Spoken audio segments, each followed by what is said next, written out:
Leviticus chapter 11.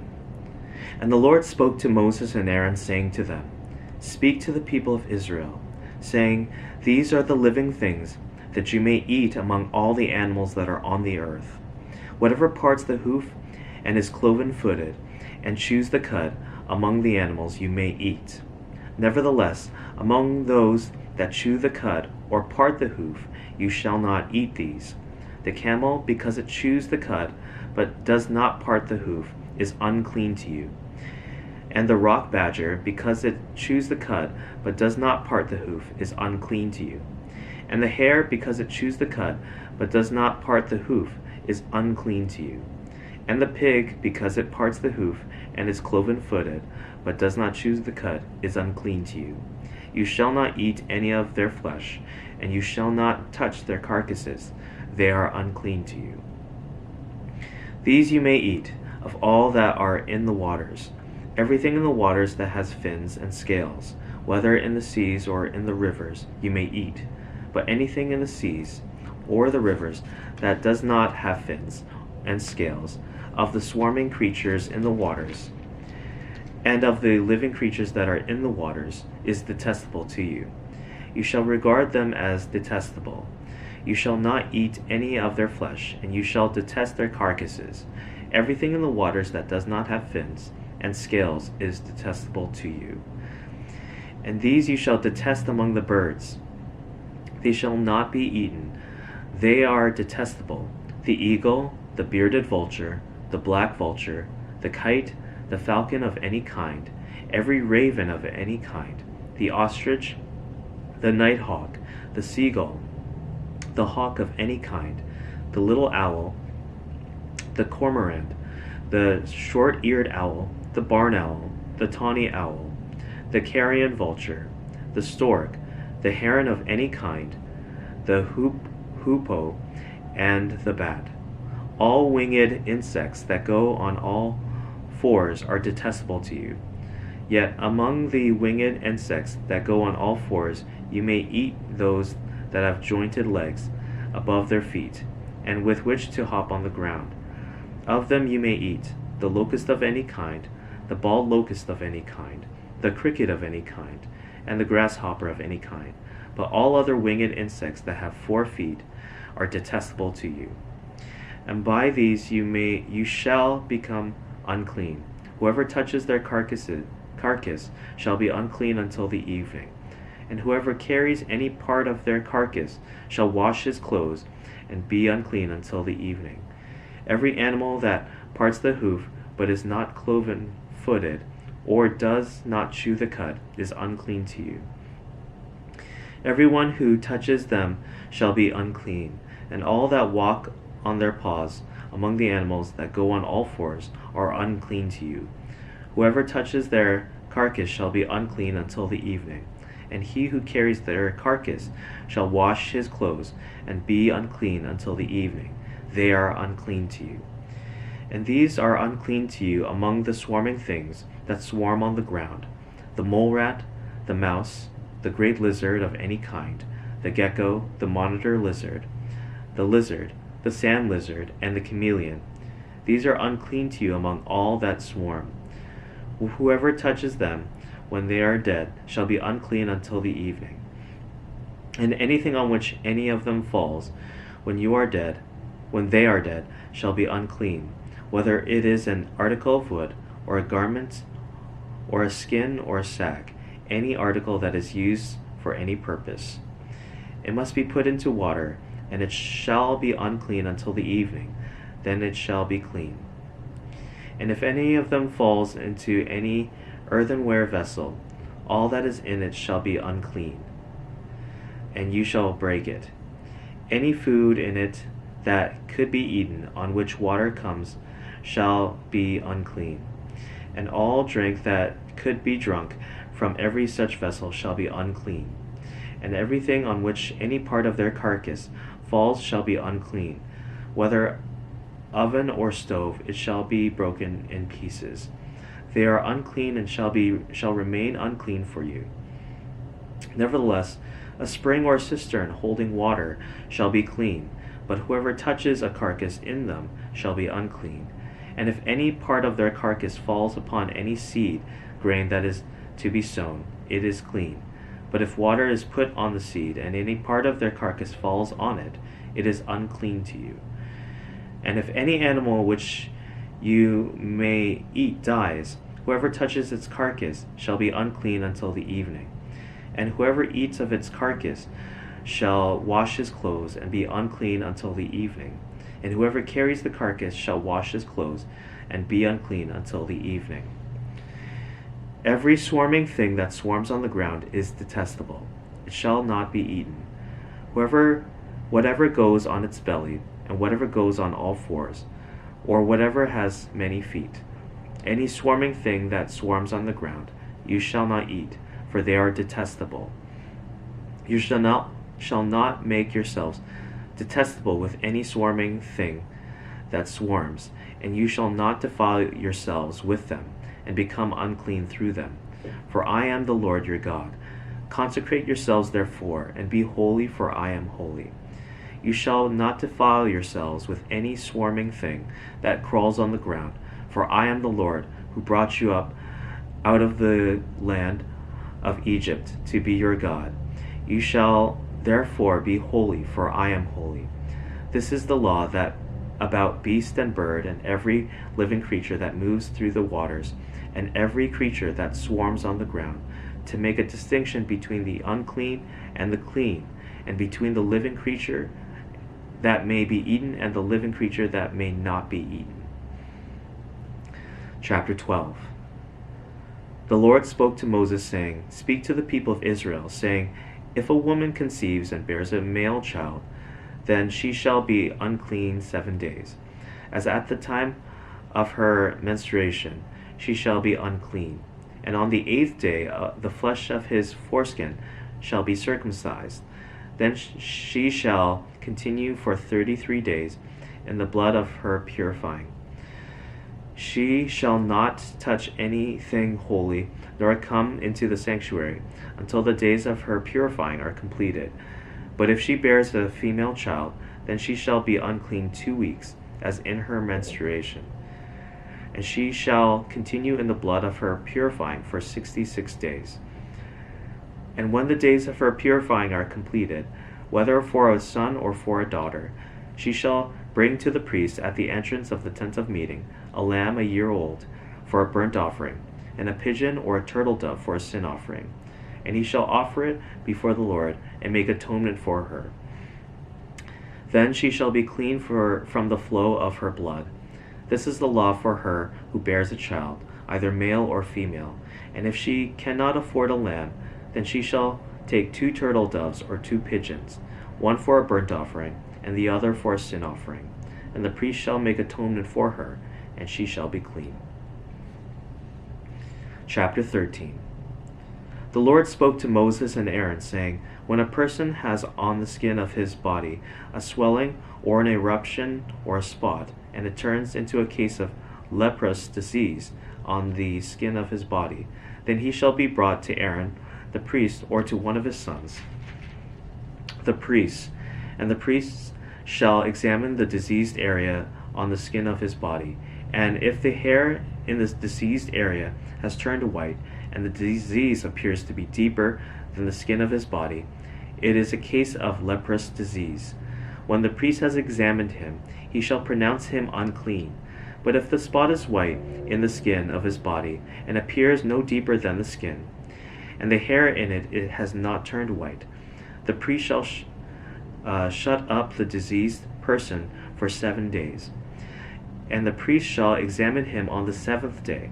And if in his eyes the disease is checked, and the disease has not spread in the skin, then the priest shall shut him up for another 7 days. And the priest shall examine him again on the 7th day.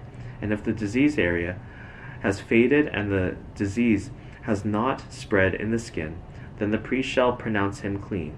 It is only an eruption. And he shall wash his clothes and be clean. But if the eruption spreads on the skin, after he has shown himself to the priest for his cleansing, he shall appear again before the priest.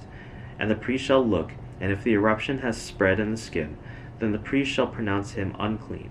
It is a leprous disease. When a man is afflicted with a leprous disease, he shall be brought to the priest, and the priest shall look.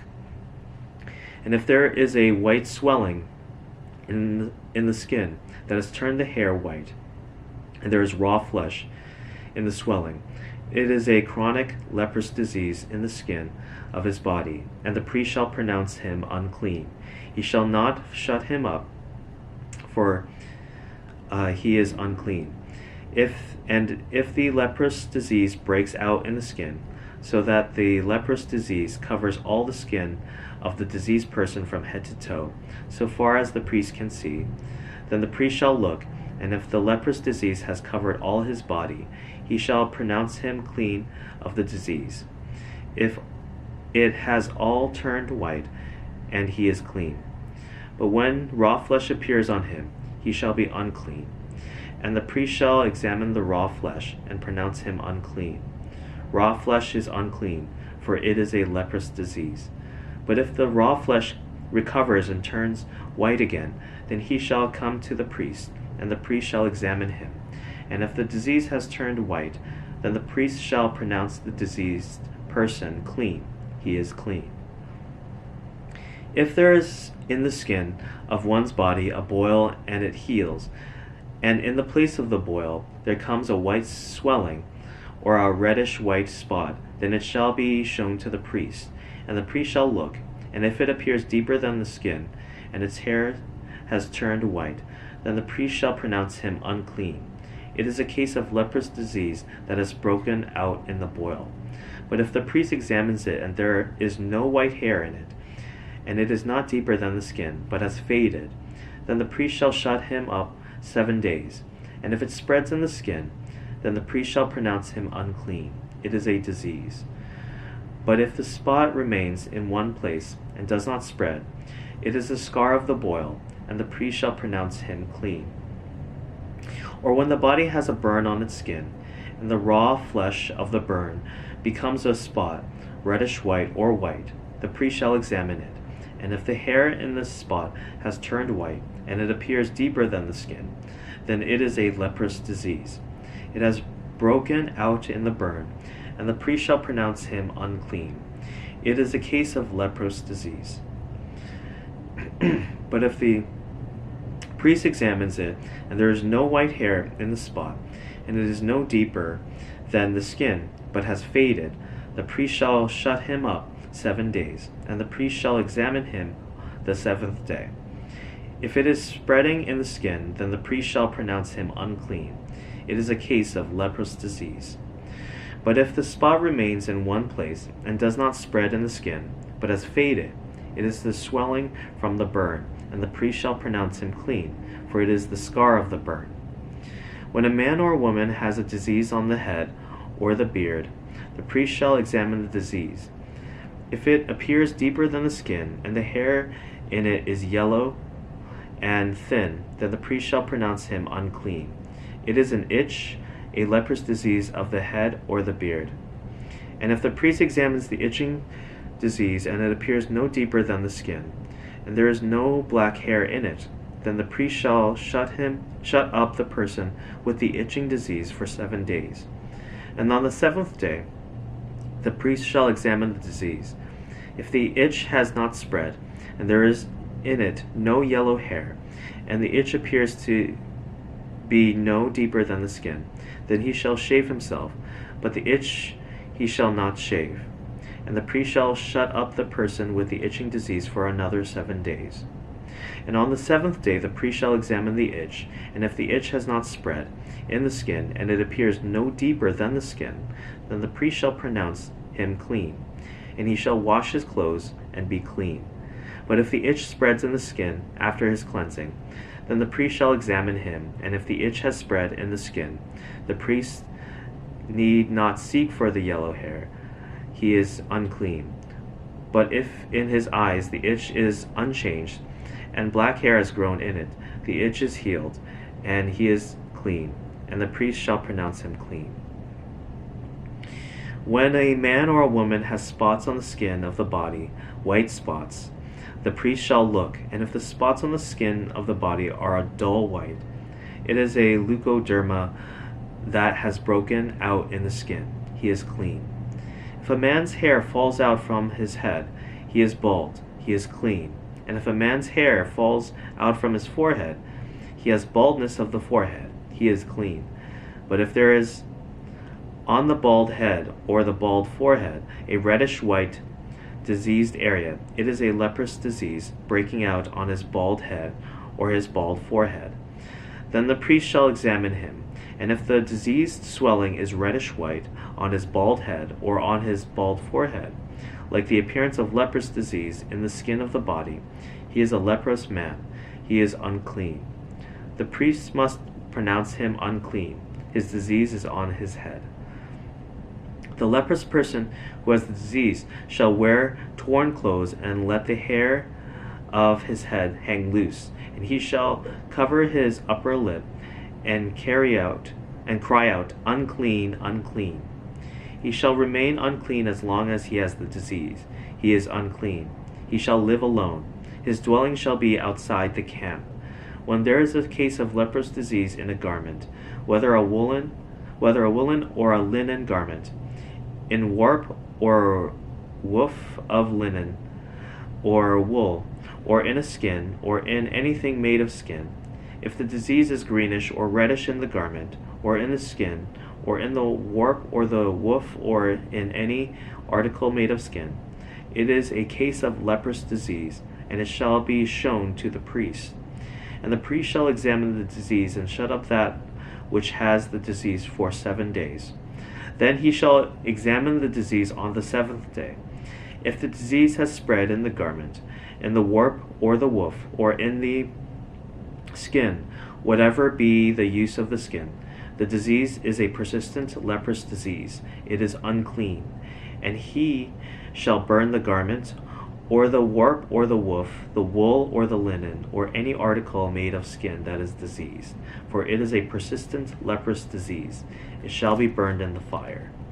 And if the priest examines, and if the disease has not spread in the garment, in the warp or the woof, or in any article made of skin, then the priest shall command that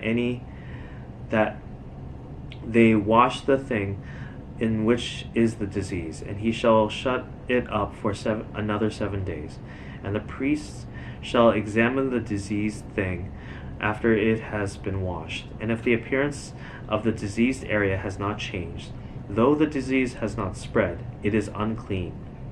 You shall burn it in the fire, whether the rod is on the back or on the front. But if the priest examines, and if the diseased area has faded after it has been washed, he shall tear it out of the garment, or the skin, or the warp, or the woof. Then if it appears again in the garment, in the warp or the woof, or in any article made of skin, it is spreading. You shall burn with fire whatever has the disease. But the garment, or the warp, or the woof, or any article made of skin, from which the disease departs, when you have washed it, shall then be washed a second time and be clean. This is the law for a case of leprous disease in a garment of wool or linen, either in the warp or the woof, or in any article made of skin, to determine whether it is clean or unclean.